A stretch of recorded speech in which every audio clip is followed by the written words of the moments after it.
Of angry demonstrations in several Tunisian cities over the government's handling of the pandemic and the economy. Hundreds gathered in the capital Tunis calling for the Prime Minister to resign and dissolve parliament. Some stormed the offices of the Ennahda party, the dominant political force in parliament. Protesters are angry over a surge in coronavirus cases and inadequate vaccine supply. The pandemic has aggravated the country's economic troubles even further, driving up a rate of unemployment. They didn't allow anyone to enter this place. The whole area was closed by police. In every street you see 100 police officers standing by. Why all this? We are defenceless citizens. We have come to protest against injustice, oppression and the high cost of living, and we want to dissolve parliament. We have come down today to resist this regime. They take our money and curse us. They have not done anything to the people always fighting. It is enough. How can 9 ministers rule an entire country? We have starved and the people are lost.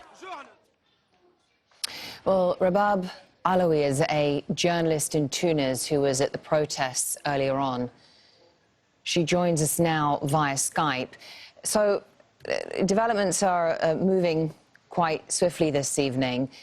Tunisia is the region's only democracy, isn't it? What does it mean for the president to sack the prime minister and freeze parliament?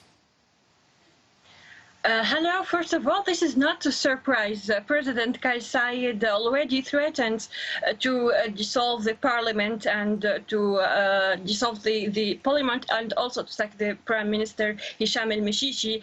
Since last September, we lived under political crisis, especially between the government led by Prime Minister Meshishi and the parliament, and in the other side, Kais Saied, the president of the republic. So I think it's not a surprise. And weeks ago, President Kais Saied, he said in a speech that he have all the constitutional possibility to dissolve the parliament, and he always repeated that his only reference is the constitution. As you know, he has no political party, so he always threatened to dissolve the parliament. But let's say today it was attended to hear this news, because we saw protesters rallied in many cities in Tunisia, and they called for the fall of the government and the dissolution